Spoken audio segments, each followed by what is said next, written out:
yo, it's your boy Ancient Albatross here again with the Cypher Unlimited crew. We have the ever lovely Spigs 18 or Anthony. And just as a quick reminder, if you haven't already, be sure to follow us here on Twitch, subscribe to us over on YouTube. It is a great help for our channel. We really appreciate all the support you guys have given us so far.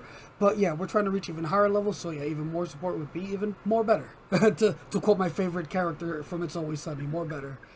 Max has done a lot. But anyways, another reminder, if you haven't already and are interested, Numeric Day player signups are ready. So let me go ahead and post that link there. Go ahead and join the Cypher Unlimited Discord. There's an announcement on how to get joined up. If you're interested in playing a game on the, I should have put the day on there. January 29th is when it's happening. So you have until the 28th to sign up as a player, and you can find all the instructions and all that information at the link I posted there. So yeah, if you're interested, definitely check that out. Without further ado, Anthony, what are we doing here tonight? All right, so before we get into today's topic, which I think is a good one, and I probably ripped off on multiple channels, I see multiple people talking about this, so I thought it was a good topic for us to talk about. I want to introduce our special guest today, Alex Newman, more commonly known as the 7-Minute GM. I'm going to give a little quick bio to hype him up, but Alex grew up in New York. I already like him. He started playing D&D before D&D was published. At the tender age of 11, he was one of the second ring of playtesters for AD&D, which is hella cool, in the back room of the legendary Complete Strategist on 33rd Street. I've been there multiple times, spent a ton of my teen years there. As a teen, he published The Warrior, magazine dedicated to tabletop RPGs that ran for 9 issues. He has written for Dragon Magazine back when it was The Dragon, Iron Crown's Rollmaster System. He's an evangelist of Monty Cook Games, Preacher on Brother, Cypher System, and you can often find him at a game store, con, or online promoting Cypher or related games. His emphasis is on immersive games with high emotional stakes. That's why this is probably going to be a great topic for him. And he spends a lot of time thinking about why certain elements during a game session land well and others don't. Trust me, I have a bunch that don't land, but I keep on trying. I keep on trying. That's what you got to do as a GM, keep on plugging away. For sure. Alex, welcome to the CU. Thank you, Cypher Unlimited. Thank you, Cypher Universe. I am delighted to be here. I would be delighted to be here anyway. I am really delighted to be here tonight. This is a topic that is very near and dear to my heart. Yeah, so I guess the topic we wanted to talk about, right? And we just going to get right into it because I think this is juicy personally, right? Yeah, I think Can you enjoy tabletop RPGs without combat? And I guess I'll start off the conversation by, stating the 3 well-known pillars of tabletop gaming, which in my opinion would be exploration, role play, and combat. So we're mostly going to concentrate on combat, but what's your first initial thought to the both of you when I bring up just a question in general? Go ahead, Alex. You're your guest. So if you zoom out to 30,000 feet from the 3 pillars that Anthony was just saying, right? Basically, all role-playing games are people sitting around a table, rolling dice to see if they succeed at something, right? And for me, as long as the stakes are right and as long as the game master has set things up correctly and the players buy in, then there should be no reason why it should be more exciting for you to roll and swing an imaginary sword as it should be for you to roll and negotiate an imaginary contract. That's where I'm coming from. No, so it's on the GM and it's on the players. But yeah, absolutely, you can do excitement without combat. That is, and I'll die on that hill. Very succinct, yeah. I actually agree with that 100%. As you know, we like Cypher here, and Cypher handles non-combat situations very well. Because again, you're just giving it a number, and you tell the players, "Hey, it's X level, and they say, "Hey, I'm good at Y skill. Does that make it easier?" And that can apply to literally everything. It's not just swinging your sword. It's talking to the NPC. It's jumping over the chasm. It's swinging on a rope. And all the latter things I just said are not combat at all. It's just how you interact with the game and the world. And again, like you said, as long as the GM makes that engaging and the players come to the table with that understanding, it works out. Look, you see a lot of, YouTube talks and discussions and articles and all the rest of it about, like, how do we make combat exciting in role-playing games, right? And it's really, how do you make anything exciting in role-playing games? It doesn't have to be combat. I ran a game at the Philadelphia Area Gaming Expo. Shout out to Paige. It was an amazing weekend. Just sign up to go for next year right now. I ran Harrow the Blighted Plain, which is from Underground Oracle and is written on the Cypher engine, right? And it's like Mad Max meets Pirates of the Caribbean, right? It's a high seas science fantasy adventure, which means that part of it involves, like, you're sailing on the water sands, and in this case, right, people are being chased by pirates and monster sharks and stuff like that, and it's skills to get away from them or to get around them or to, can we get the sails up fast enough or whatever the GM wants, but you've got to make that exciting, right? There's an automatic stake in combat because nobody wants their character to die, but if you put the stakes in enough for the game, right? Well, your character's not going to die if you screw this up, but the two kingdoms are going to go to war, or maybe your character is going to die, but he's not going to die because he's fighting a lich. He's going to die because he fell off the side of the building, right? He's a thief and he's climbing, right? Or spy, whatever. So it's just a matter. You can take anything and make it exciting. You just got to do it. Me personally, I find, first of all, I agree with both of you entirely that I could go many sessions without combat and be perfectly fine, because I think what I find most enjoyable and what I think most people would find most enjoyable, even though they won't admit it, is memorable moments. It's not necessarily whether it's combat, whether it's dialogue, whether it's those instances, those moments that you'll never forget. And that doesn't necessarily mean that it has to be combat. But to play the devil's advocate, right? And just to, someone has to. Most people would expect some sort of physical conflict in whatever story they're playing in.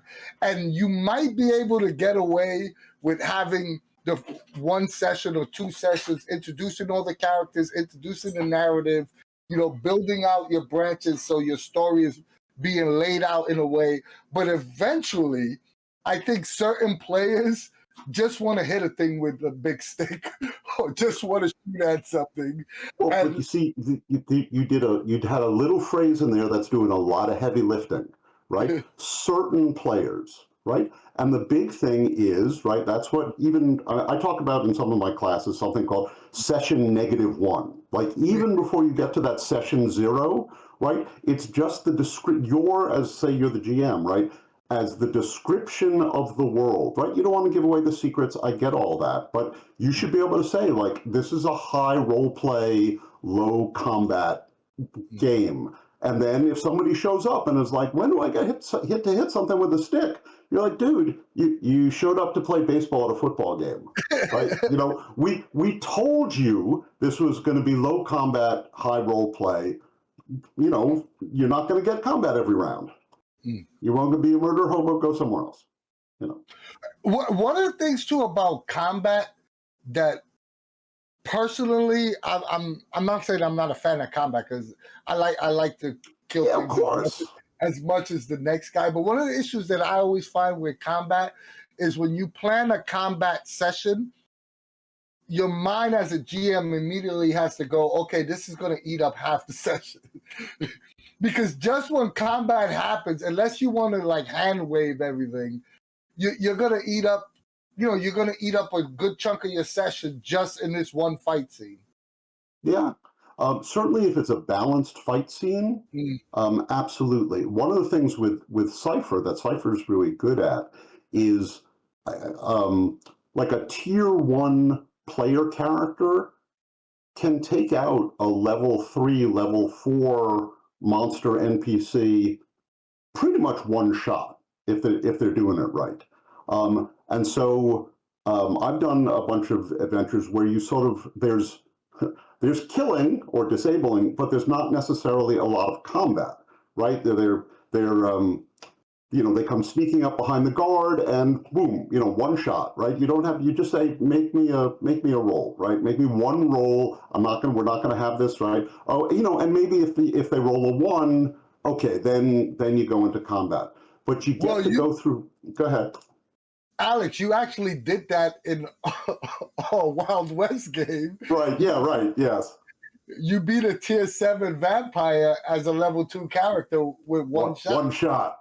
One shot. Now, admittedly, 1, I'm playing a combat monster. 2, I rolled a natural 20, right? I mean, that combination of things, bam. But I mean, setting it up so that there are a bunch of, basically, like the Cobra soldiers from G.I. Joe, right? They just boom, boom, boom, boom, boom, they go down, and it's just the couple of big bads that you're going to have combat with.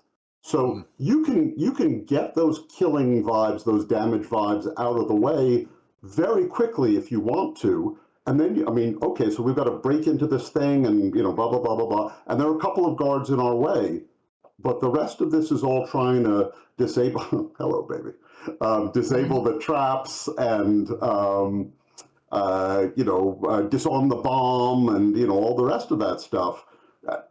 No combat there, but you get that tension level up, and you also get your body count out of the way. Yeah. I fully agree. No. I really like that description of it because I feel like not enough people grok that idea, if that's the right terminology. I hear you use that word a lot, Anthony. Yeah, no, grok. Yeah, absolutely. Like the concept of you can have those killing moments, like, and not have it go into initiative, into combat. Like, hey, you sneak up on this guard, you roll to see if you disable him, or like regardless, they're gonna get disabled, but maybe they get a stab in on you, like as your failure, as you're disabling them, right? That still gives that threat of being damaged while dealing damage, and it doesn't go to combat. And it keeps the story moving along because it's not interesting to have a combat against, like you said, the Cobra, whatever, the little easy guys. You want that cinematic feeling from the BBEGs, the really hard fights. You want that to be like pivotal to the story, not just, you don't want to go into combat for every little, quote unquote, encounter. It's not really necessary, sure, especially within Cypher. Right. I mean, like I said at the beginning, right? It's all rolling dice and keeping score, right? It doesn't matter. One of the folks in the commentary says another thing to consider is conversation as combat, right? You can do social damage or wear an opponent's will down, and which is, I agree, right? So I mean, you set up it's doing intellect damage to you, and once your intellect pool is down, like you've been worn down. Or I was play testing the Fallen London game for Mayfair Games. It's not out yet. It's really good. Fallen London is an online storytelling game, very creepy, a lot of fun. You can play sort of 10 minutes at a time. They call it a coffee break game. I think they're English. They may call it a tea break game. But in Fallen London, you've got sort of physical stuff, but you've also got basically hit points, right? You've got social. You've got your insanity where you can lose your freaking mind, and you've got suspicion where when your suspicion rank gets too high because you start building up damage that way, right? Then you can't walk out your door without the police showing up, right? So and everybody is like, I'm not trusting you. I've heard about you, right? So same thing, right? Your suspicion, your scandal score goes too high, and all of a sudden, like the clubs that you belong to, you can't get into anymore. Sorry, we don't know who you are, right? So yeah, I mean, and Cypher, plenty of the Cypher related games, and even within Cypher itself, there are opportunities for saying this character has a fourth pool, right? You've got a luck pool, or you've got a particular, this pool or that pool. You're the GM. You want to say, okay, for this, you've got a social standing pool, and you've got 9 points in it. Go. I just want to touch on 2 points that one, Jason Shadowmane in chat had the best comparison. He said you want conflict and not combat. I entirely agree with that. And I wanted to touch base on the conversational adversary, because that's something that I absolutely love. I love my baddies to want to engage in conversation. Did he talk? That vampire. God damn, did he talk? But you know why? I personally think, and this is just a Spigs GM tip, right? When you have a adversary that is very conversational, it opens the doors for those players that want to automatically think, I'm going to kill this, I'm going to fight, to give them an opportunity to think of alternative ways to end the conflict. You know, like trying to talk it out, trying to barter, because if you always present your adversaries as something is, I smash, I kill, I'm here to kill you. Sometimes you have to give your players options, even though they're not thinking about it. Right. I mean, there's a difference between aggro, right? The monsters or opponents that are immediately going to come at you because they're aggressive, and opponents that are there to create tension, to create pressure, and it's up to the players as to which way it breaks, right? It's that uncertainty that makes things interesting. And I'm smiling and laughing for 2 reasons. First reason is more relevant to right now, so I'm going to say that one. I'm laughing because you say, hey, let your villains speak, give them conversations, right? The first thing that came to my mind is that game that we played, me, Anthony, and Dean and some other people. I forget who else was in that party. But I was the GM, and we were playing my Predation one-shot. And in my BBEG fight, I have a big screen come down, and I have the villain start monologuing or like trying to talk to the PCs. Dean's first immediate reaction was, I throw something and I break the screen. Like, it doesn't, I don't let him talk, I just break the screen. So conversation doesn't always work. I was said, right, there are those players who just want to hit something with a stick. Right? Yes, and that's fine. That's more than fine. Man, like you can't get pissed off. No, it's like, hey, I spent 20 minutes on this thing, right? I wasn't mad at all. It's just a funny example. And then the other thing was, I was smiling and laughing while Alex was talking earlier about that, like your social like pool or whatever. The first thing that came to my mind there was like GTA star levels. Like that's an easy way to explain that to like someone who doesn't know RPGs or anything. Like your GTA star level is gonna go up if you keep doing dumb shit in the game and failing your roles. Like people are not gonna want to associate with you. The police are gonna start coming for you. Oh, that's a fun idea concept that I never really played with in a game, but I think it would be fun. Go ahead. I was going to say, what both of you guys are mentioning is actually a perfect lead-in for this kind of question is, what are some of the mechanics that Cypher System, helps facilitate combatless games? What are some of the mechanics in Cypher System that allows you to, have sessions in Cypher System that, you don't need combat? I started off last time. You want to start off this time? I can start this one off. Yeah, this one. This one's pretty. Yeah. So I'll just start with something pretty simple and pretty like I was already speaking about it in the chat, in the Twitch text chat.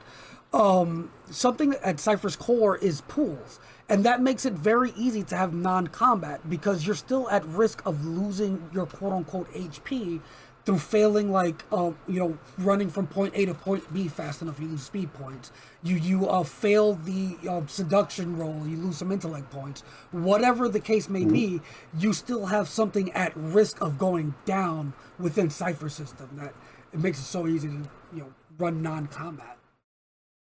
Yeah, related to that, the other thing that's at the core of Cypher, of course, is the try anything. And because you can try anything, right, that means that your players don't get into the combat funnel, right, immediately, right? If they think, well, we can lay a sneaky trap, or we can put on a play, and that'll confuse them, whatever it is, right? But it also gives you as a GM the opportunity to plot an adventure. All you're doing is throwing in difficulty levels for things, right? Those don't have to necessarily be punching people in the face difficulty levels, right? They can be picking locks difficulty levels, or solving riddle difficulty levels, or whatever you want, right? And players are creative, right? They're going to come in someplace and say, well, what happens if instead of whatever you thought of as the GM, like, we throw a rope up onto the thing and we climb over, and all of the traps that you so carefully set up, we're now up on the roof. Okay, great. It's a slippery roof in the rain. Let's go, dog. I was going to say GM and player intrusions, and I'll give another one. Yeah, I'll give a perfect example of how a player intrusion could really minimize the amount of combats in a session. And I was a player in Sean K. Reynolds' stream game, or Claim the Sky game, where he presented a big baddie, and the rest of the party was immediately ready to fight. And I proposed a player intrusion and said, hey, this was my ex-girlfriend.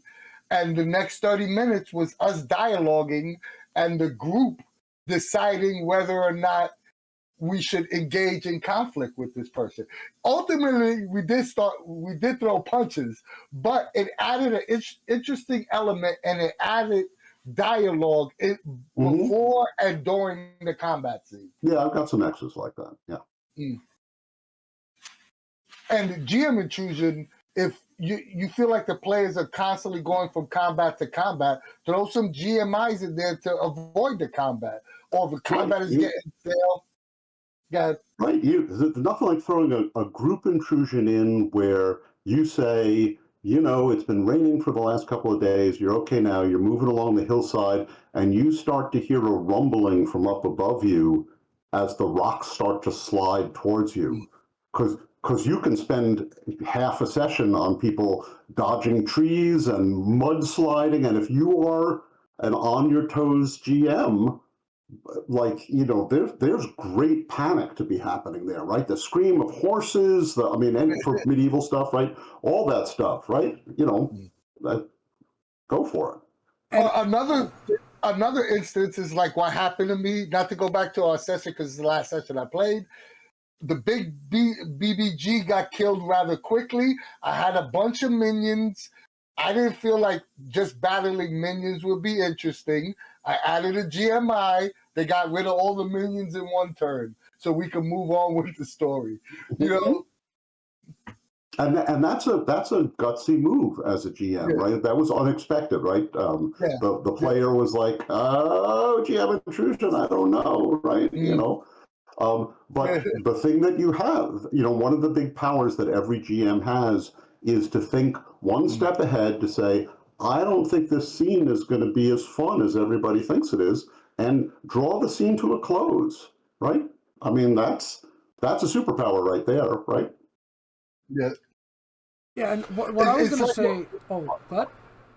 No, I was just going to say, the moment wasn't going to be memorable fighting a bunch of minions. Yeah. So I try to build memorable moments, Yeah, and I was just going to piggyback off what Alex was saying about like the rock slide thing, and just to bring it back to Cypher, we even have a book that helps in that regards. We have first responders that deals with like natural disasters and whatnot, and that would be a great focus for a non-combat heavy game, would be dealing with natural disasters. And again, Cypher provides the blueprint.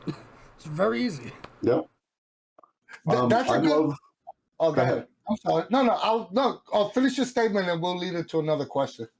So at for Monty Cook games, I frequently run a Magnus Archive adventure. It depends, it varies from session to session, but right, they provide us with one, and one of the rule sets that Magnus Archives actually has hard coded into it, that it's sort of optional in Cypher, right, is horror mode, right, which is something horrifying happens, and the range for the GM intrusion goes up by 1, right? Which, okay, so now if the players roll a 1 or a 2, except like it can go up every time they're going through a room, Like the next thing that happens, the next thing that happens, the next thing. And in Magnus Archives, right, it's supposed to be creepy. And all of a sudden, you've got like the GM intrusion range is 1 through 7, which means players can succeed at things and still trigger a GM intrusion. But just that feeling of pressure, right? That like, that's what's getting like if they pick up the die roll and now all of a sudden like they've got 2 things to worry about. Am I going to succeed at this roll? And am I going to trigger an intrusion? Horror mode is chef's kiss. Yeah. Horror mode is chef's kiss. I love horror mode. But I want to go, because this was actually a perfect lead in what you mentioning horror games and Al talking about specific genres. So what sort of genres and stories work best with minimal combat games? Horror could definitely do it because you could just play suspense for 5 sessions without no one actually ever seeing the killer. Yeah, I think for sure. Horror's up there for sure. And like I said before, with first responders, you can do natural disasters very well. Just rescuing people, like that's just what each session is. You got to save people from this natural disaster. No, and like you will never see combat, right? But it's for me personally. I think I would say again I don't have much experience in this realm, but a lot of people seem to enjoy the idea of the genre. But romance, that's one where you wouldn't really see combat. It's all just social encounters back and forth. Yeah, there's just so many different genres that it like no combat could apply to. Even ones where you would expect combat to be heavy and prevalent.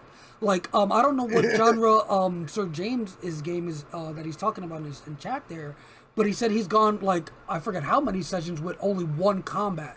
Like they've done mazes, they've done almost washed down a river, they've used ciphers inventively like to get past things, like you can do so many non-combat things, and right there, all those things I just said could be almost any genre or setting. Like it's incredible. Right. I mean, they mentioned a heist, right? You could do a heist game, and I don't care, right? It can be modern, it can be Ocean's 11, it can be medieval fantasy, right? It can be the Gentleman Bastards, it can be whatever, right? So and all of that, right? If you've got a bunch of thieves, they don't want combat.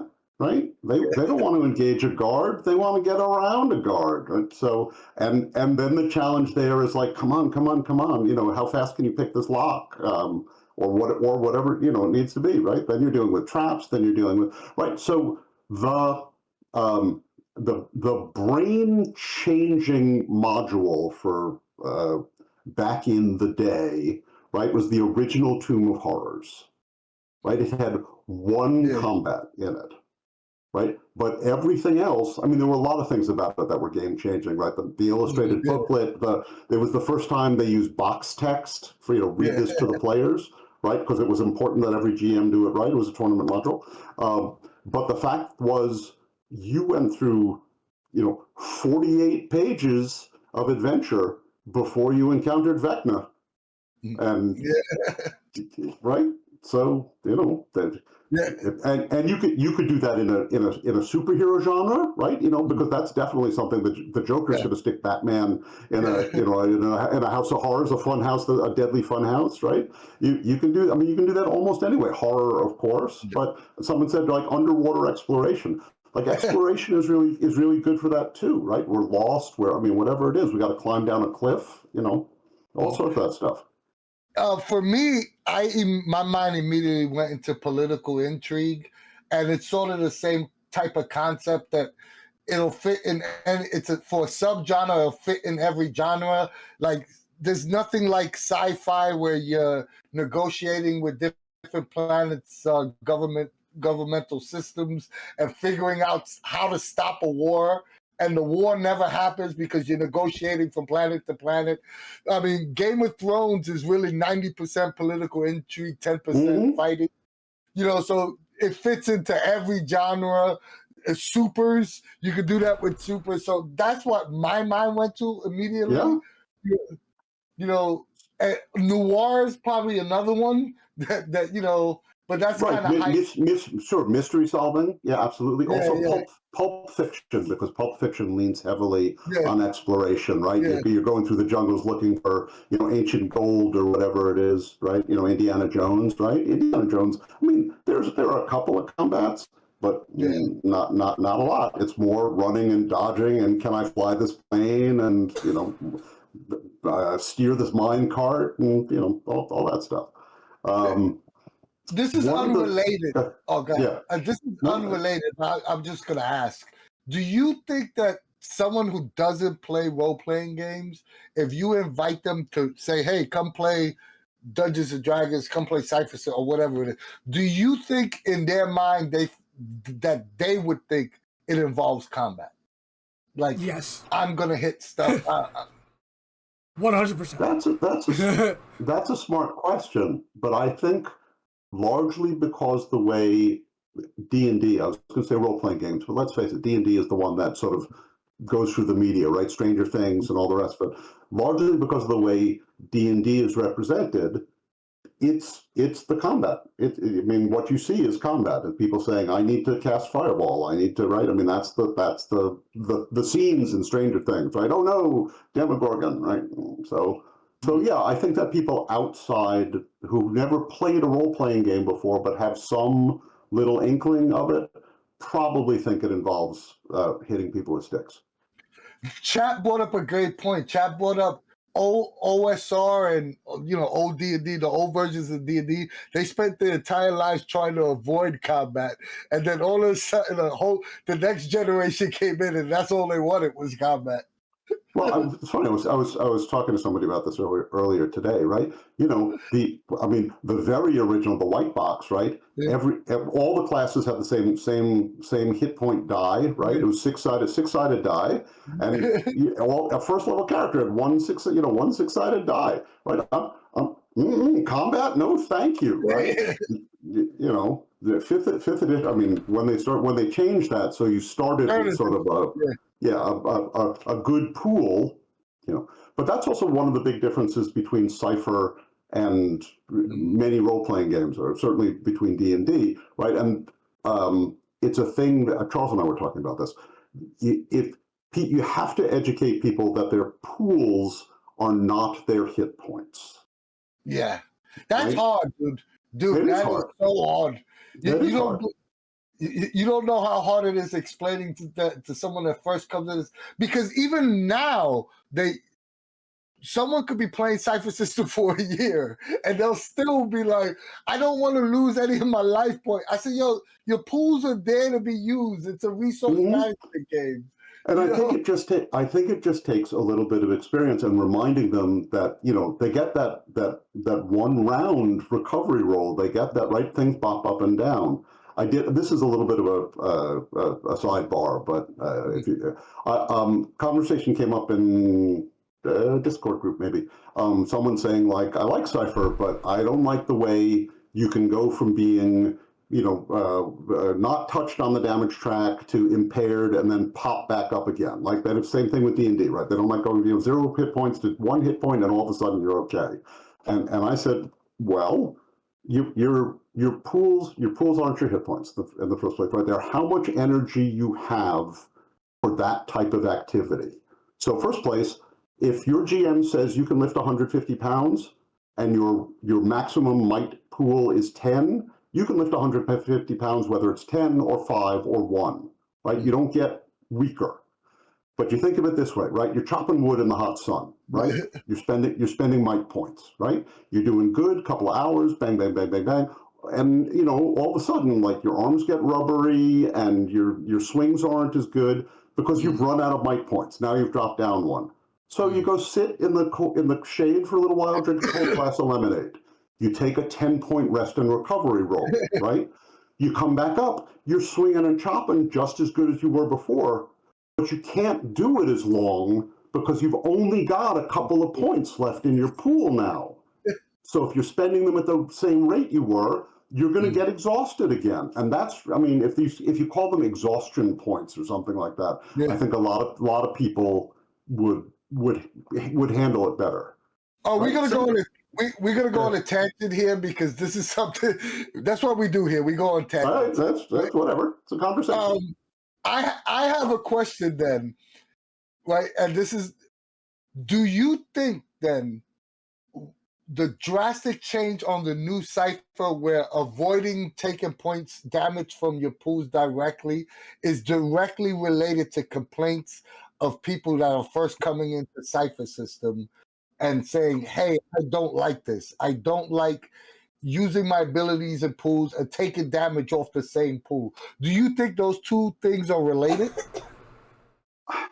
So I think a couple of things. I think that Monty and company are very creative people and that they get bored, right? And rather than saying we've come up with a new game, they're like, we've come up with some way cool ideas and we want to apply them to Cypher.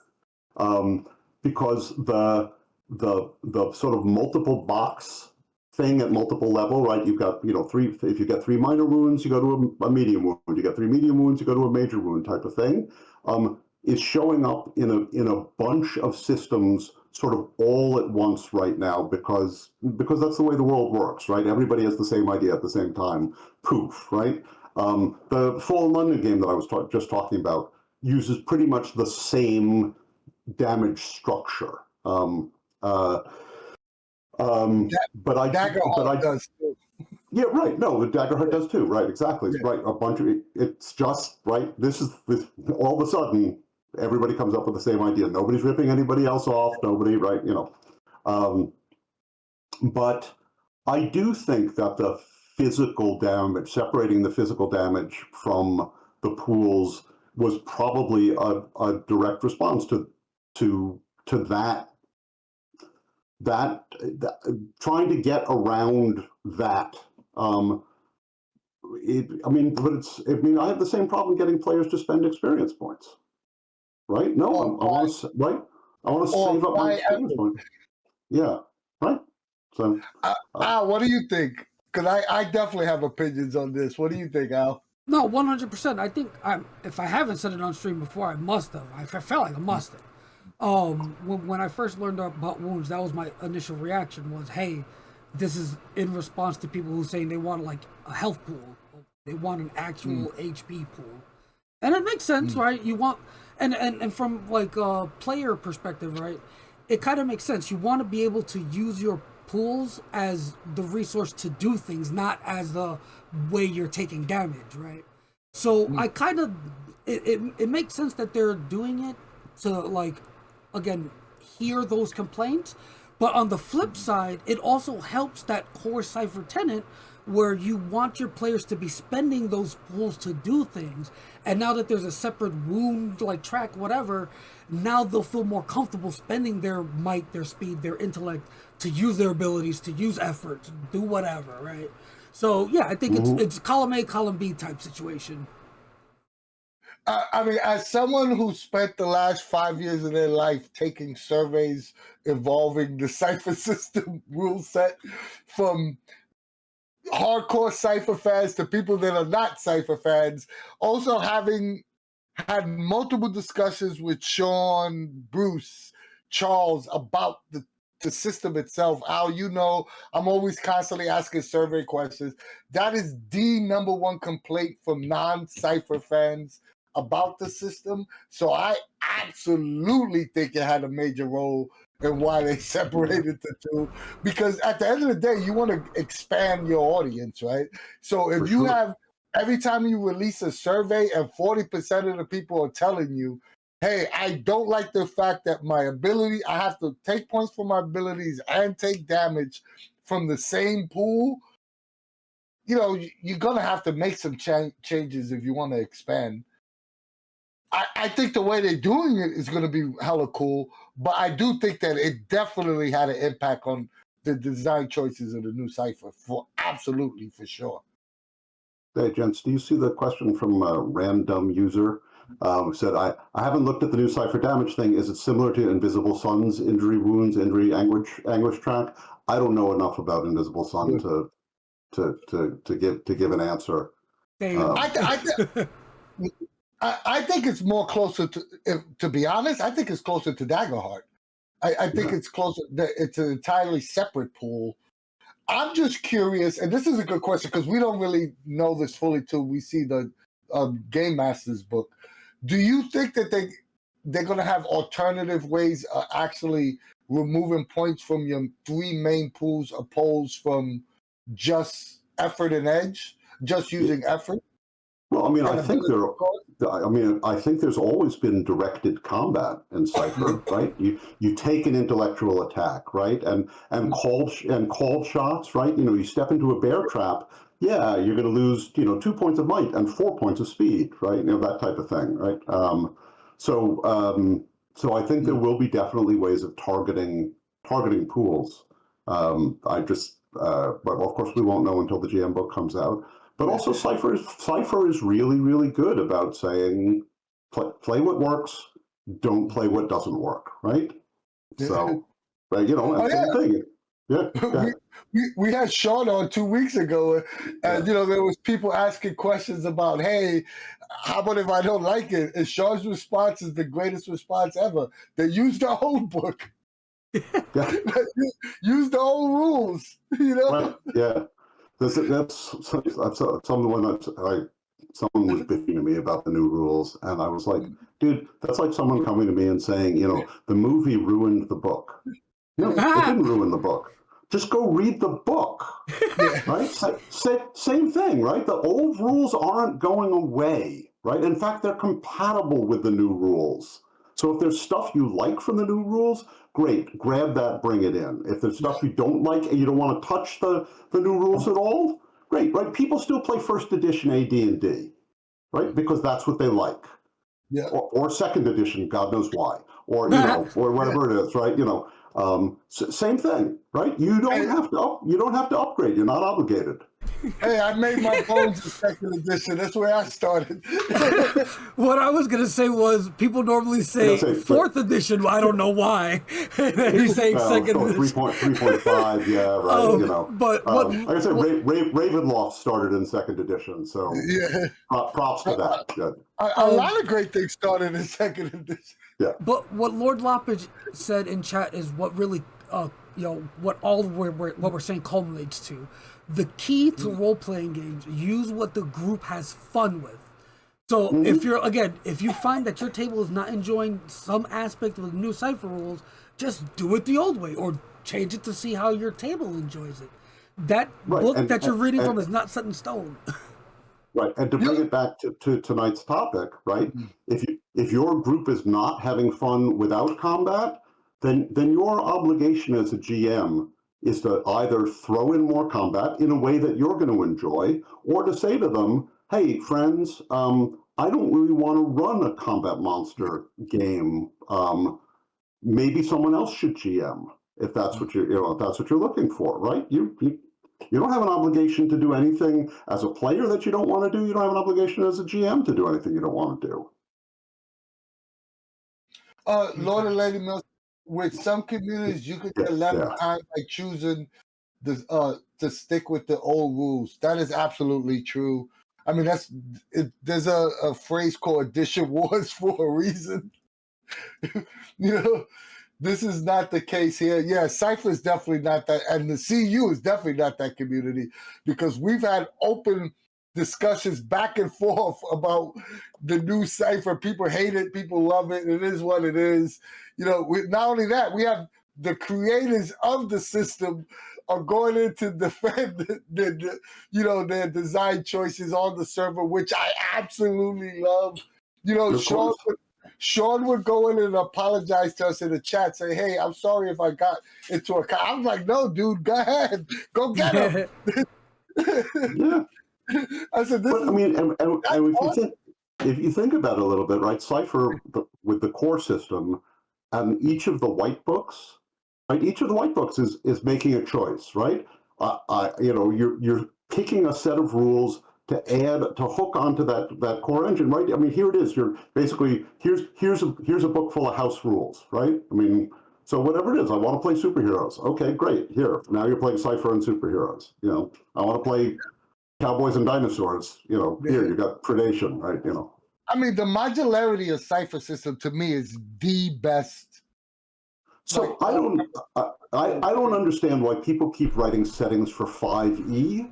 Well, I mean, I do understand because that's where the money is. But Yeah. you know, when you could be doing that for Cypher, and it's so much easier to do it for Cypher.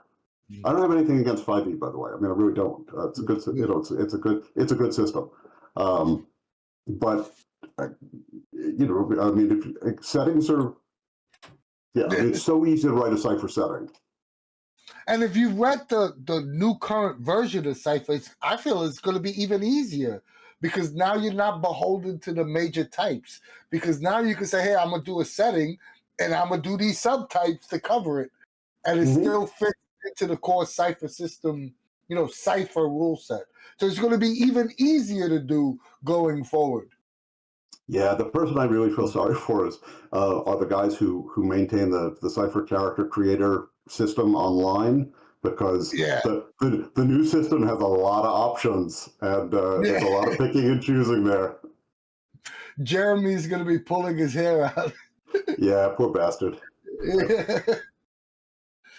But one final question I'm gonna ask before we go into our rapid fire questions, because you know this is your first time on, you got to go through the rapid fire questions. All right.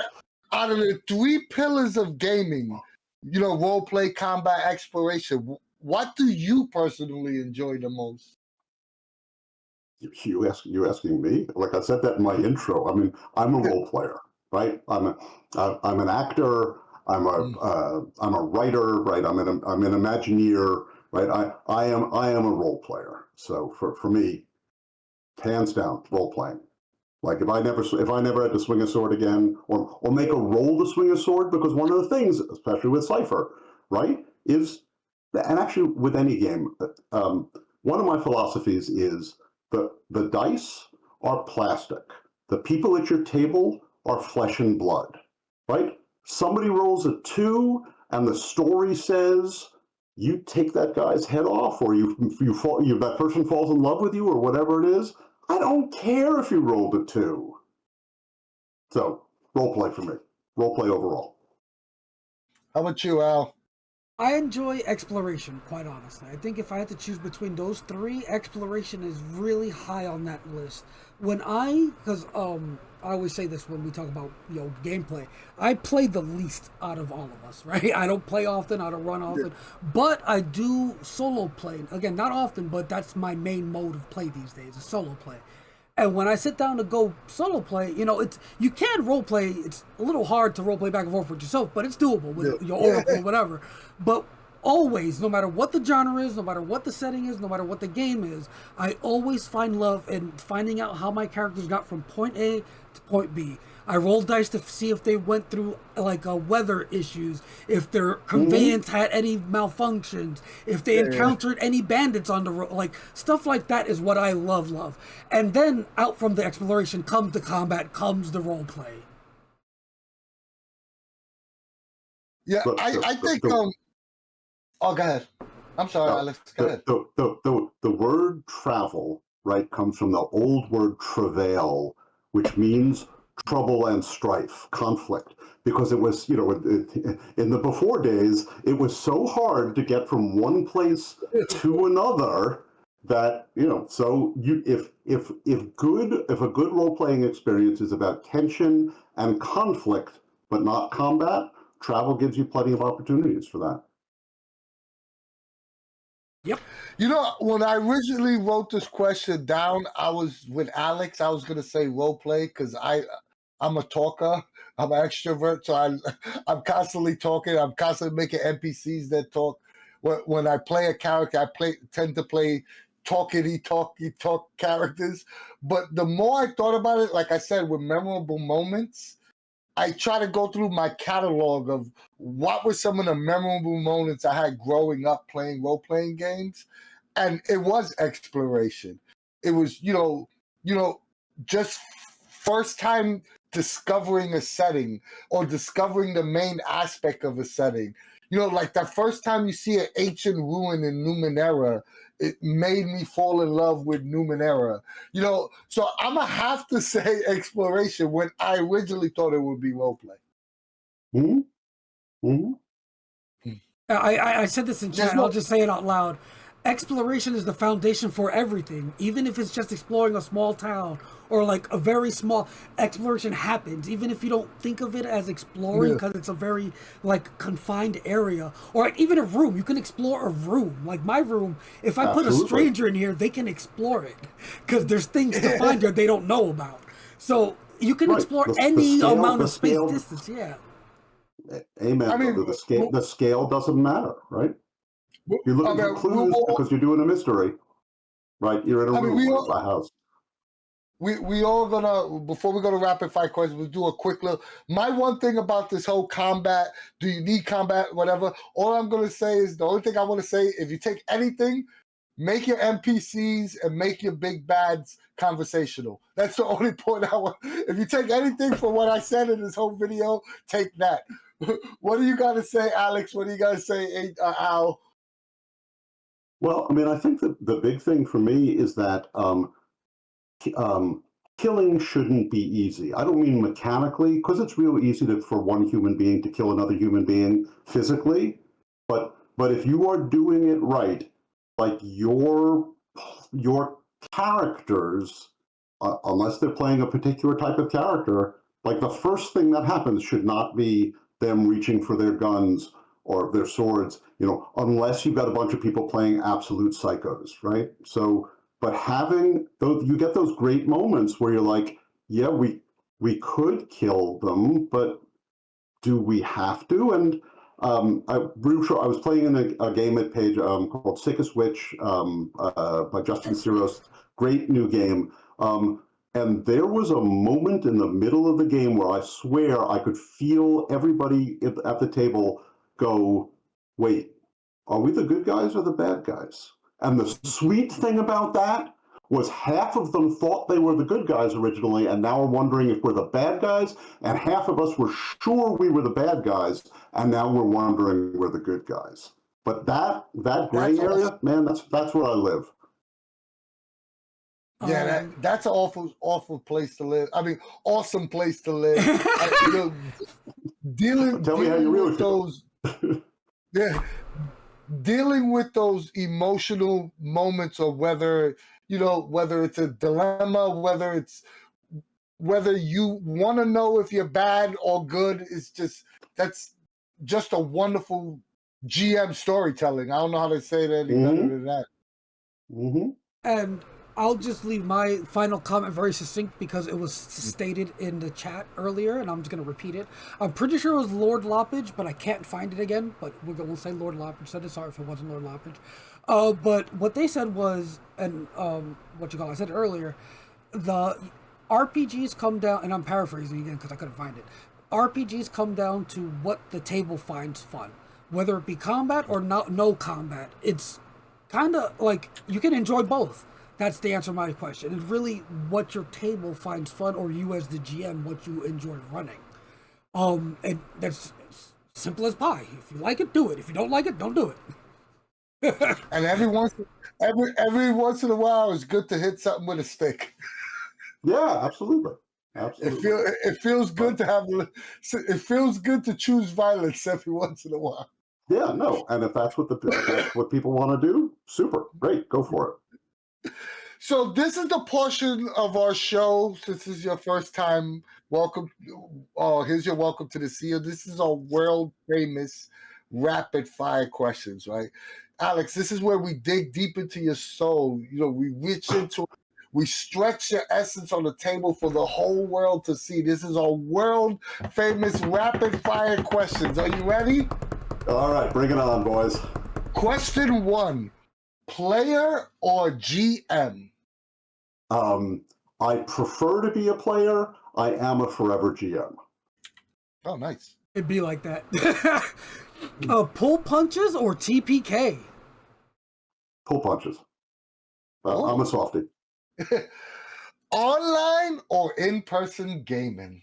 In person, brother. I have. So when I play online, I almost always play Zoom or group chat, because I'm a big theater of mind nerd, and I find VTTs really distracting. All right, I find it turns things into a video game, and there's always someone, and it's usually me, who's not as familiar with the system as that VTT as everybody else, and so you're focusing more on the mechanics and less on the game.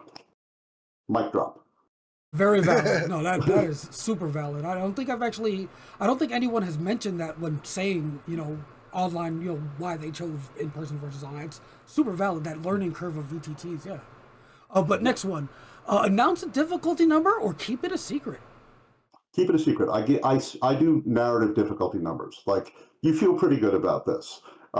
Man, you think this is impossible. You think this is impossible with someone else's body, right? This is super easy. So.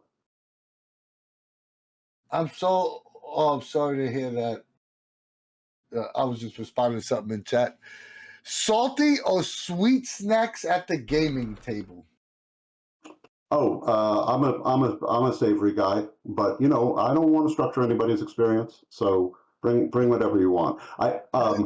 True story. I was doing a demo up at a game store up in New Hampshire, and they were kind enough to say, what we're going to provide snacks for you. What do you want? And I was like, well, I'm one of those weirdos who actually likes healthy food at a table. So like I could use some fresh fruit and vegetables and maybe a little dip. I'm good with that, right? So. Hey, you're not the only one. A ton of people answer that. Not me or Al, though. No.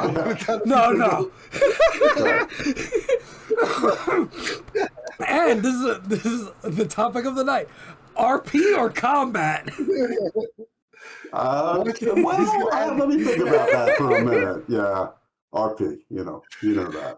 He should have flipped the script and said combat all the way. Right. Yeah. Right. I could have, but everybody would have known I was lying. PDFs or physical books? Oh, honestly, physical books. But I think that's like I can find things faster flipping through them than I can scrolling through them, even with the find function. Like maybe. And that's also because a lot of time when I'm playing, in a store or at a con, like I've got my laptop with me or I've got my tablet with me. Like at home, like I've got big monitors and stuff like that. I can put stuff up where I need it. That's fine. But really, I just like the feel of physical books. But man, have they gotten expensive? Yeah, you ain't kidding. Huge facts. Same vein, pen and paper notes or digital? A little bit of both. I take pen and paper notes while on the fly, and then I transcribe them afterwards. I know that I'm was talking to someone about trying Archivist, which is an automated note taker. I've tried some automated note takers with non-RPG things, so who knows? Maybe I'll be a convert. Mm-hmm. Pre-written adventures or original content? I go with original content, but that's because when I started playing, there were no pre-written adventures. Amazing answer. You survived the world-famous rapid fire questions. Woo! Woo! Man, I'm sweating. The boys have me nervous. All right, that's not so bad. Alex, this was awesome having you come on and chat. Whatever you want to come back on, just don't hesitate. And we still got to finish our session. Alex is yeah. No, I'm around. We'll figure it out. Yeah, Alex is a player in my high noon and midnight game, and we have the last session coming up. I'm excited to TPK them because I do not pull punches. But either way, it's going to be hilarious. But yeah, Alex, you were freaking awesome. You're invited to come back whenever you want. Open invitation. Thank you, gentlemen. I know you have a lot of stuff going on to promote, so let's hear it. Well, so the first thing I want to put out there, and I'm sorry because this is on Numenera Day, is I'm part of a new project called the DM Challenge, which is on the New Network, which is we've got 3 different GMs and 1 celebrity player, and the 3 GMs run him through 3 basically like 40-minute mini adventures, and then the audience sort of votes on who gets the title belt, and the celebrity player gets to throw his weight around. I'm going to be terrible because I can't remember his last name, but our celebrity player is the keyboard player from Prince and the Revolution. Oh, So, nice. Yeah, Mike Have, or Matt, terrible, but. have they ever played a role-playing game before, or is this the So first time? I believe that the last time he played was in fact 2E, which is why it's on my mind. But we're using sort of a quick and dirty modified D20 system to just move things along. But I'll be really curious to see what the other two GMs come up with, because my 40-minute adventure, there's probably not going to be any combat. It's probably going to be 40 minutes of role play. So we'll see. You would have been hilarious. I'm probably going to use this joke on Alex for as long as I know him now. He's going to be like, my 40-minute adventure is a meat grinder. Yeah. Right. Well, the other thing is, right, we got 40 minutes, you one shot the player in the first 5 minutes, and then be like, well, anybody want pizza? Yeah, I know you have some other projects, and you have a wonderful website you want to plug away. I do. So let's see. I just got back from Page. I'm a GM educator. So I taught a bunch of classes at Page. I just pitched them for Gen Con. At Gen Con, I hope to be running Sickest Witch for Severed Books, and Harrow, Blighted Plain, and of course I'll be at the Monte Cook Games booth doing demos and their adventures. I'm going to be part of Concoction down in Jersey in May. There's all sorts of stuff coming. I've got something that I can't say on camera that I am super excited about. The little tease there.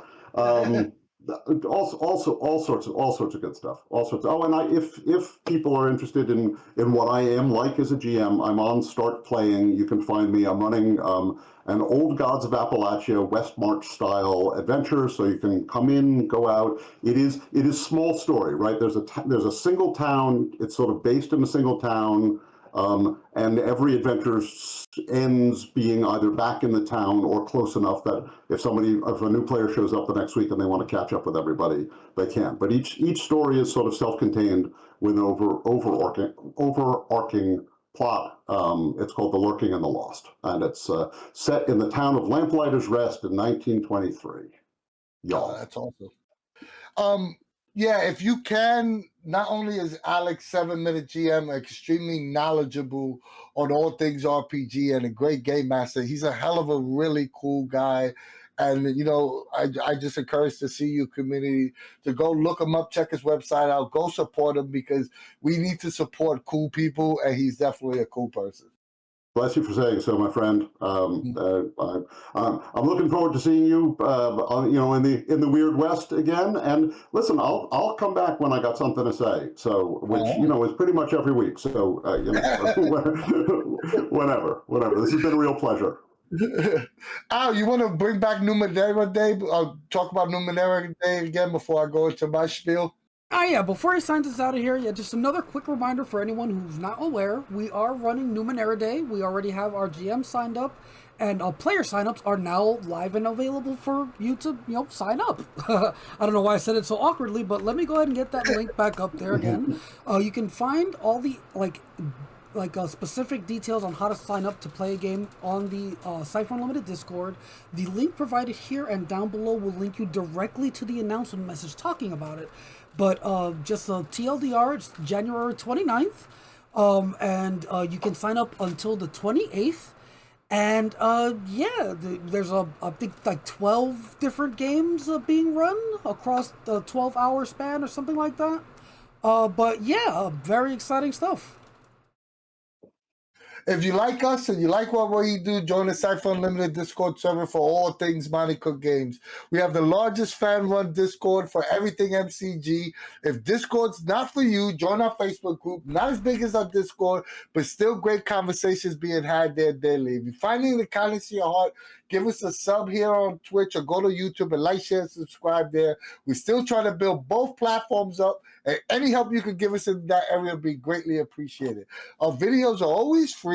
But if you want to support us financially in any way, you could give us a little donation on Ko-fi or go to our online store and pick up some cool Cypher Unlimited merch like this hat I got on. And last but not least, we love you guys. Yep. Thank you so much, Alex, for coming, chatting with us. Thank you, chat, viewers, for My coming, pleasure, chatting. gentlemen. Yeah, we'll happily have you on again when the time's appropriate, topic's appropriate, whatever. When stars align, whatever it is. But yes, thank you so much. And yeah, as usual, from us at the CU, we will see you later.